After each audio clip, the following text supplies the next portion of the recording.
Good morning, everyone. So I thought I'd do my John Maxwell before I go downtown to continue what I've planned for today and also to continue my job search. It is a tough market here in Canada, and I'm finding a lot of the jobs that I applied for, either companies are saying the position has been put on hold or they're saying that it's been filled. So I have to keep the momentum going and I have to keep looking. It's very hard when you are out of work and you're trying to find something and you just keep getting rejection after rejection. But I'll keep checking. I checked the Teleperformance website as well because they also have offices in South Africa now. So who knows, maybe something could open up there for me. But I have to wait and see. So this is how I'm dressed today. Just wanted to show you before I move my camera and sit down. And these clothes I bought from Amazon. They're just basic Amazon basics, and they're nice and warm for the winter and the fall, and a pair of dress pants. So what I do is I will get 2 or 3 different shirts, and then you just need 1 or 2 dress pants, and you can change your shirts and wear the different dress pants. So that's what I do. And here in Canada, it doesn't have to be, you don't have to wear a suit. It's quite casual. So that helps. So I wanted to just do this next chapter of my John Maxwell. And also with makeup, I don't normally wear makeup. I'm wearing makeup today. People have seen my talks. I don't wear makeup every day. First of all, because makeup is not that good for the skin. But I have some special meetings set up today, so I want to look nice. And also I'm doing some volunteering today, and I'm going to get to meet the new CEO for the One campaign. So of course I'm nervous, but it's nice opportunity to meet her and to continue building the relationships with our leadership. She's coming from America. So that will be nice for me and for the other volunteers who are going to be there. So today is day 4 of this law of sacrifice. And the leadership thought for today is, for everything you gain, you lose something. The scripture is from Philippians 3:13-14. I do not count myself to have apprehended. But one thing I do, forgetting those things which are behind and reaching forward to those things which are ahead, I press toward the goal for the prize. So John Maxwell is basically confirming what other preachers tell us, to hold lightly what God gives us, because we may have to give it up as a sacrifice to take on what's coming next. And this is what in our Catholic tradition we call attachment. So if you are too attached to something in life, you'll end up losing it. It's like that movie City of Angels, where the angel falls in love with a woman and he chooses to fall. He chooses to come to earth to live an earthly life. And he's so holding on to her, he loses her because she dies coming home. There's an accident and she's in her bike is damaged. There's a crash and she passes away. So with us in our traditions, they tell us don't hold on to anything too tightly, because if you hold on to it too tightly, when that thing or that person is taken away, it crushes you. Like, we can hold on to people, but when they die, we also let them go back to God. We don't let that death become debilitating.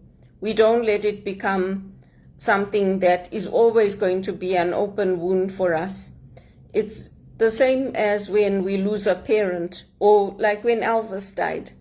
I mean, we still mourn for him. We still have, every year we have a commemoration for him, to remember his life, to remember his music. We sing his music. I play his music every day, but I don't let that sadness that he's not here, I don't let it debilitate me. And that's what we have to do, because if we hold on to people too tightly, when they're gone, we can't cope with that. So we have to remember that. And also we have to appreciate timing. So John Maxwell refers to scripture, Ecclesiastes 3:1, that there's a time and purpose for everything under the heavens. And he's saying Moses may not have understood that concept, but as he got older, he definitely did understand it. And we have to look forward with life's milestones. So there's new decades when we reach our 20s, 30s, 40s, 50s. We have different accomplishments. We have different experiences on our life journeys. And we have different things that we enjoy. It's like when I went to the Sting concert, I was happy that it was at Massey Hall. I like going to the big stadiums, but this was nicer for me because we could sit down. It was in an enclosed space, and I enjoyed it. I preferred it actually to going out to the big stadium, but I've never been to a concert like that before in an enclosed space, in a theater. So it was a new experience for me. And then the second thing is to put people first. So we want to enjoy our journey, not just the destination. It's like when I was studying, when I was taking my master's, I enjoyed the journey. I enjoyed being at Regis College. I enjoyed the university setting. The same with South Africa.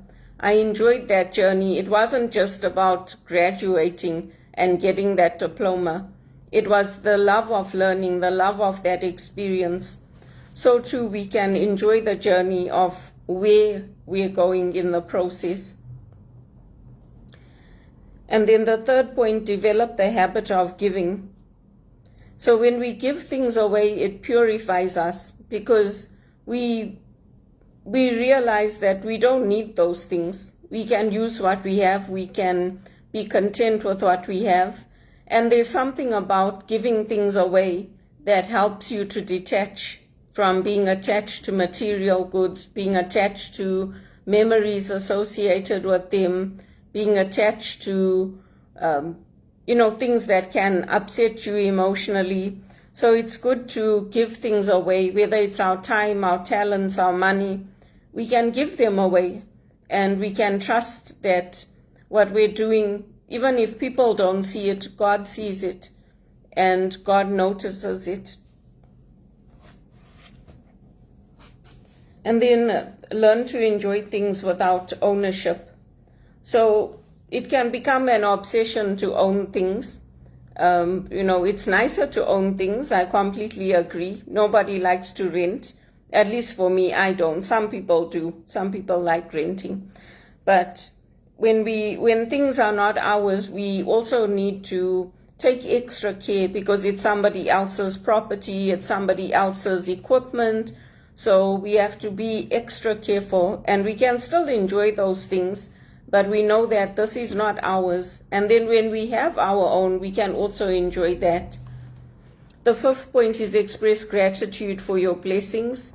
And every good and perfect gift comes from heaven. It could be just giving thanks to God for a new day, giving thanks to God that you slept through the night. It can be simple things, but when we express our gratitude and we count our blessings, that also helps us to stay positive.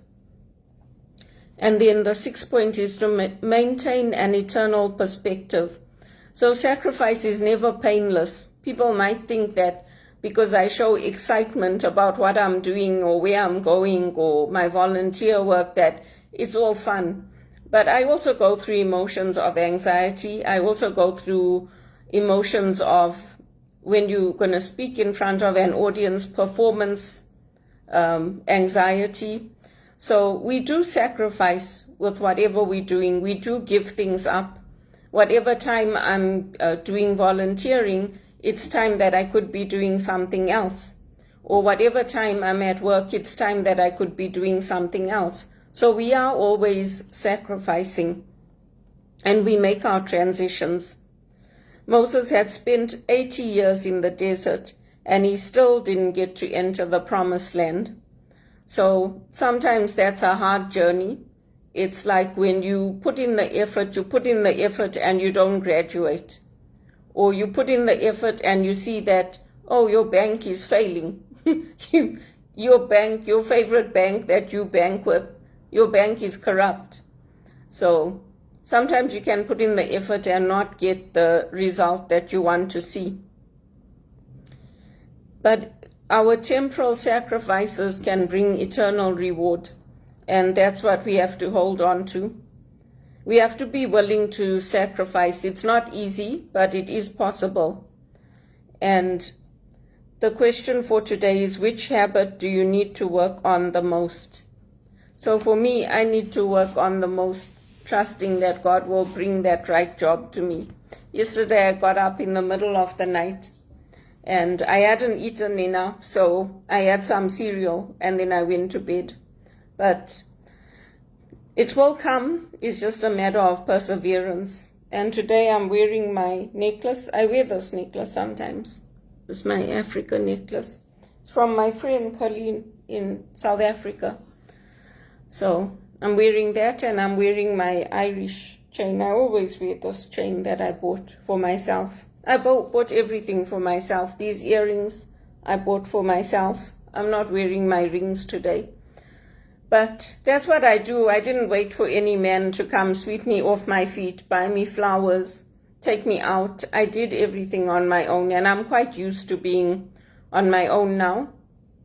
But I do enjoy it. I do enjoy my life. Whatever it is, I make the most of it.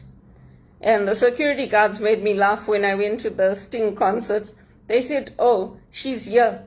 I said to them, "Who told you I'm coming?" They're like, no, Sting told us you're coming. And the security guard said, "Don't check her bag, let her go inside." I said, "No, you check." They're like, no, you go inside, ma'am. You go inside, miss, you're fine. They're all the Nigerian security guards. And they're telling everybody she's with Sting. I just laugh at them. I say, "You guys, you from Nigeria?" They're like, "Yeah." I said, "Don't go around saying things like that here." The people here are not like the people at home. It was fun talking to them.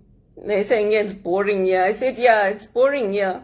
But our political leaders are not bringing things right for us, are they? So that we can go home." So I had some good conversations with the Nigerians there.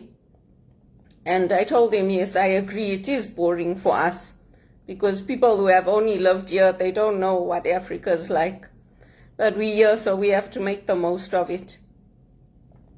So that's the chapter for today, and I'm ready to go out now and look for work. And I hope you all enjoy your day and have a blessed day.